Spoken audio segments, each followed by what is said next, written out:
Okay, let's try a little thought experiment. Have you ever considered your own mind as, well, as a piece of technology? I know it sounds a bit strange, but what if it's the most advanced piece of software that's ever existed? Today, we're going to dive into that idea and talk about the malware that can infect this incredible system. So let's really ask the question, is your mind an operating system? Just think about it for a second. It's this amazing software that processes every single thing you see, you feel, you do. If we start thinking about it that way, well, it kind of changes how we look at everything, doesn't it? All right, let's break this analogy down. It's super simple. On one side, you've got a computer, right? It's got its physical hardware and then the software that makes it all work. On the other side, you've got you. Your body is the hardware. It's the physical machine. And your mind? That's the software. It's your personal OS, running every single thought, emotion, and experience. But, and here's the catch, if your mind is an operating system, it can get infected, it can get viruses. And that right there is what this is all about, the malware of the mind. And believe it or not, ancient spiritual traditions had a name for this stuff long before anyone had even dreamed of a computer. They called them defilements. The original term is kilesa. Now, you can just think of these as unwanted mental programs. They're like little bits of code, like viruses, that get into your system. And they don't just make you run a little slow. No, they actively corrupt your inner experience and totally mess with how you see the world around you. And I want to be clear, this isn't just some modern metaphor we're making up. The source material itself calls these defilements a corrosive disease. It says they're like rust in the mind. You know how rust just eats away at metal, making it weak and brittle? That's exactly what these mental programs do to our clarity, our peace, and our happiness. So, these viruses tend to come in three main flavors. First up, you've got greed. This is your classic adware. You know, constant pop-ups in your head telling you, you need this, buy that. You'll only be happy if you get more. Then there's anger. This is the ransomware of the mind. It completely hijacks your system, locks you down in resentment, and demands your peace of mind as the ransom. And finally, delusion. This one's tricky. It's like spyware. It runs silently in the background, making you misinterpret situations, assume the worst. Basically, it distorts reality without you even knowing it's happening.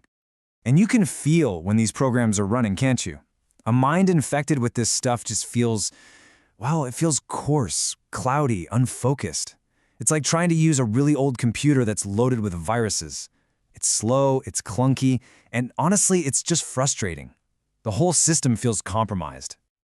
But okay, that's the problem. Here's the good news, and it's really good news. Just like with a computer, you can absolutely do something about this. You can install your own inner firewall. You can run an antivirus scan. You can protect your system and get it back to running at peak performance. So what's the first step to cleaning things up? Well, according to the sources, it's surprisingly simple: seclusion. Now don't worry, this doesn't mean you need to run off and live in a cave. Not at all. It just means finding a way to intentionally disconnect from all the noise that feeds the malware. It's like taking your computer offline so you can safely find and remove a virus. You just need to create a quiet space to do the work.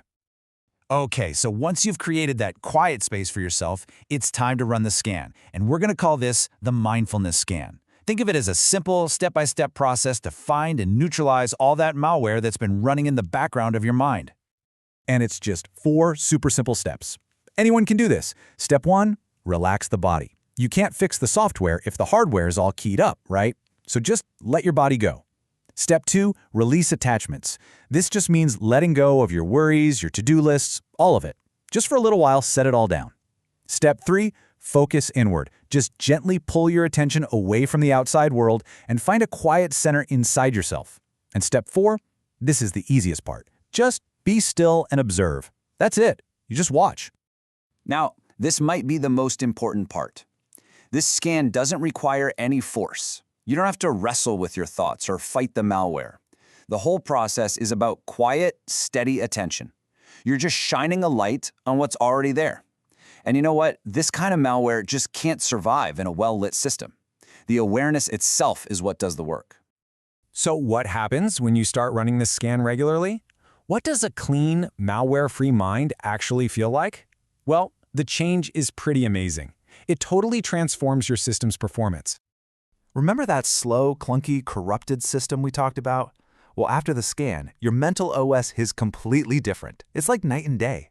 Instead of feeling coarse, it becomes gentle. Instead of cloudy, it's bright and clear. And instead of being unfocused and slow, it becomes incredibly agile. Seriously, it's like upgrading from an old dial-up connection to super fast fiber optic. The performance is just on a whole other level. At the end of the day, the goal is a mind that's been completely renewed. The source material puts it so beautifully. It says a mind free from these defilements is gentle, bright, and agile. It's a mind that is finally ready to see things clearly, to think effectively, and to know what is actually good and beneficial. And here's the real secret. Cleaning your mind isn't about adding something new that wasn't there before. It's about removing what doesn't belong. You are simply restoring your mind to its factory settings, back to its original, pure, high-performing state. This kind of clarity is your natural inheritance. It was there all along. So, I'll just leave you with this one final question. Take a quiet moment today. Look inward and just ask yourself, what programs are running on my OS right now? Is it adware, ransomware, spyware, or is it that gentle, bright, and agile system you were born with? Because the choice of what program to run is always yours.